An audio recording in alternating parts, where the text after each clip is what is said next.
Assalamualaikum warahmatullahi wabarakatuh. Perkenalkan, saya John Dono. Kembali lagi di video saya.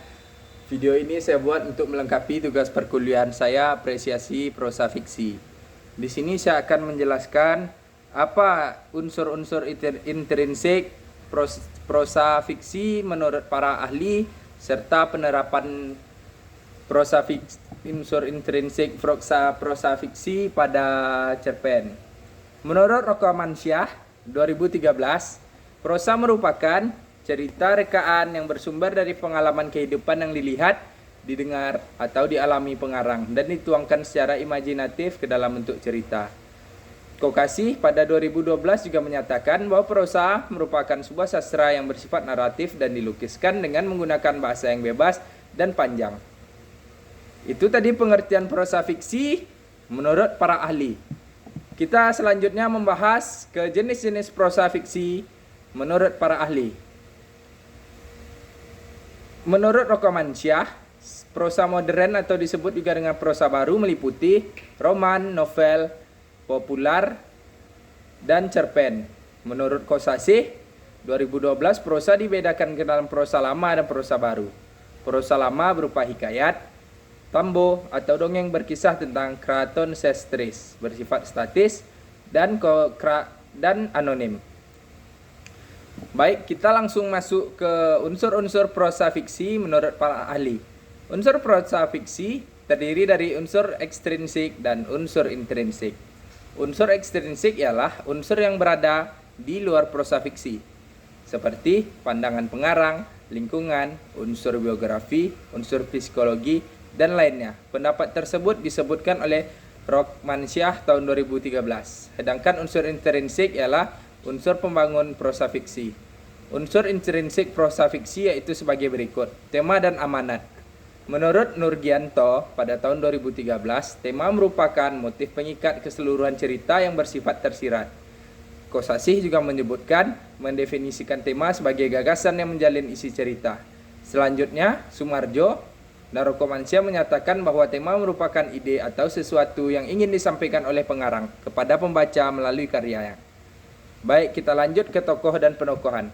Menurut Rokamansyah tahun 2013, tokoh merupakan individu rekaan sebagai pelaku dalam cerita memiliki watak tertentu. Nurgianto juga menyebutkan bahwa tokoh menunjuk pada orang atau pelaku dalam cerita. Selanjutnya yaitu alur. Kosasih pada 2012 menyebutkan bahwa alur merupakan urutan kejadian sebab akibat dalam sebuah cerita. Welek dan Warren pada 2013 menyatakan bahwa alur merupakan suatu struktur naratif yang terbentuk atas sejumlah struktur yang lebih kecil berupa episode atau kejadian-kejadian.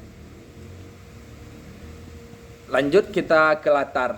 Menurut Nurgianto pada 2013, latar merupakan tumpuan atau pijakan sebuah cerita untuk memberikan kesan realistis kepada pembaca. Sejalan dengan pendapat tersebut, Welek dan Warren pada 2013 menyebutkan bahwa latar adalah lingkungan, dan lingkungan terutama interior dapat dianggap berfungsi sebagai metonimia atau metafora ekspresi dan tokohnya. Selanjutnya, gaya bahasa. Nurgiantoro 2013 menyebutkan bahwa bahasa dalam seni sastra diibaratkan sebagai cat dalam seni lukis. Cat tersebut digunakan untuk menghasilkan sebuah karya yang bernilai seni. Dengan kata lain, bahasa merupakan sarana penciptaan sebuah karya sastra. Baik, mungkin itu saja penjelasan unsur intrinsik menurut para ahli. Langsung kita masuk ke penerapan unsur intrinsik ke dalam cerpen atau karya sastra lainnya. Saya akan menganalisa unsur intrinsik pada cerita Malin Kundang. Tema pada cerita Malin Kundang yaitu kedurhakaan terhadap orang tua. Tokoh yang di sini ialah Malin Kundang, ibu Malin Kundang, dan istri Malin Kundang. Perwatakan yaitu Malin Kundang protagonis dan antagonis, ibu Malin Kundang baik hati dan penyayang, atau protagonis istri Malin Kundang protagonis dan antagonis.